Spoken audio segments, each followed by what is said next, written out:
Et on va rester en dehors de nos frontières, en Espagne, par exemple, au hasard, à Madrid, où on ne s'est pas contenté d'une petite brève en bas de page pour évoquer l'annonce de Kylian Mbappé. Évidemment, le Parisien qui a mis la capitale espagnole en émoi. Et on voit tout cela avec Léa Mounier.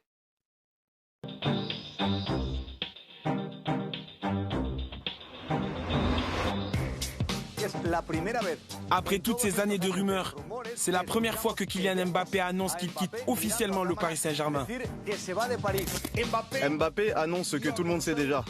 Il va quitter le Paris Saint-Germain. À Madrid, le compte à rebours est lancé avant l'arrivée inéluctable de Mbappé. Depuis son annonce, les médias espagnols s'enflamment, les supporters aussi. C'est une bonne recrue parce qu'il va apporter plus de qualité à cette équipe. Je pense qu'on peut devenir encore meilleur avec lui. Je pense qu'au PSG, il était le roi. Ici, ça va le changer. Il va côtoyer d'autres joueurs de très haut niveau et ça sera une bonne chose pour lui. Avec sa vitesse et ses dribbles, il va combler le manque laissé par Cristiano Ronaldo. Les Madrilènes ont d'ailleurs expérimenté les qualités de Mbappé.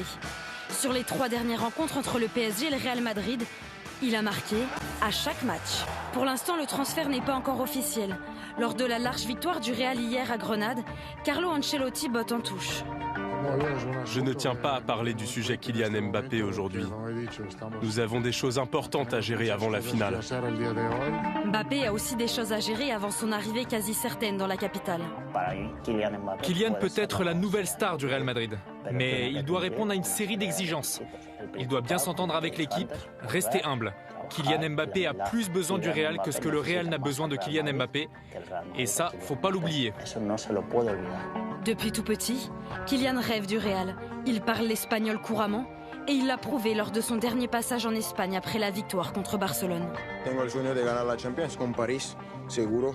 Es un paso más ahora contra un gran equipo. Mucha suerte a ellos, pero ahora está para nosotros y vamos a intentar a ir a Wembley. Le Real va très certainement accueillir un autre Français après Camavinga, Tchouaméni et Mendy. Il est plus attendu que jamais. On patiente depuis si longtemps, j'espère que tu vas beaucoup nous apporter. On compte sur toi pour nous faire gagner. Kylian, nous espérons qu'ici, au Real, tu atteindras tous tes objectifs. Les écharpes à l'effigie de Kylian sont prêtes. Les supporters n'attendent plus que de le voir revêtir le maillot blanc du Real. Il a besoin du Real Madrid aujourd'hui, Kylian Mbappé, pour franchir un nouveau cap, progresser dans sa carrière. Oui, je pense que surtout cette année où j'ai l'impression qu'il a stagné, puis c'était un environnement qui était aussi conflictuel. Là, s'il va être reboosté dans une équipe où il va falloir qu'il fasse ses preuves, je pense que ses qualités de buteur vont faire du bien au Real. Ils ont une très très bonne équipe, mais sa qualité de buteur va leur apporter beaucoup. Et je pense que ça va lui permettre de grandir lui aussi. Et en attendant d'accueillir peut-être le Français, on dit bien peut-être, le Real s'est qualifié pour la 18e finale de Ligue des Champions de son histoire cette semaine, en venant à bout du Bayern une nouvelle fois au terme d'un match fou. Eh oui, un chiffre étourdissant pour bien se rendre compte de la performance du Real et de sa longévité, sa régularité exceptionnelle.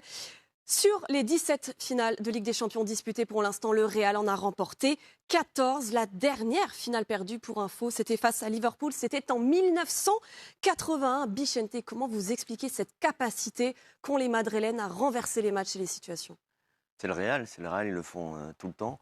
L'électricité qui a manqué sur le match du Paris Saint-Germain, avec le Real, tu l'as tout le temps, cette électricité. Et c'est vrai qu'ils savent le faire, quelle que soit la situation, particulièrement à Santiago Bernabéu. Ils étaient dans le dur, dans le très dur, et ils ont renversé ça de façon incroyable.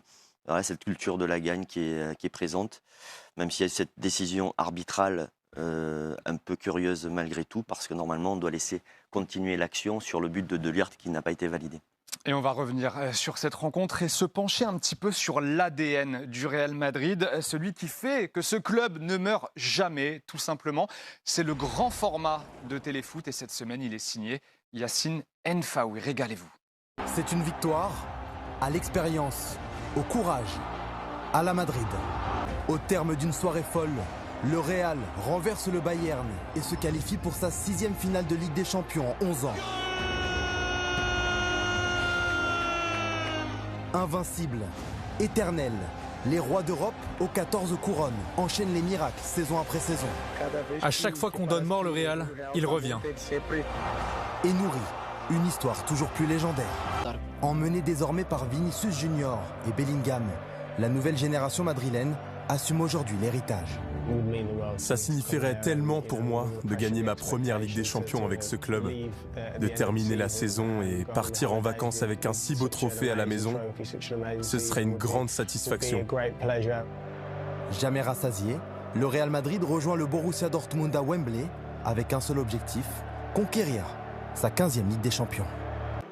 Et rendez-vous le 1er juin donc pour la finale Real Dortmund qui évidemment sera à suivre en direct sur TF1.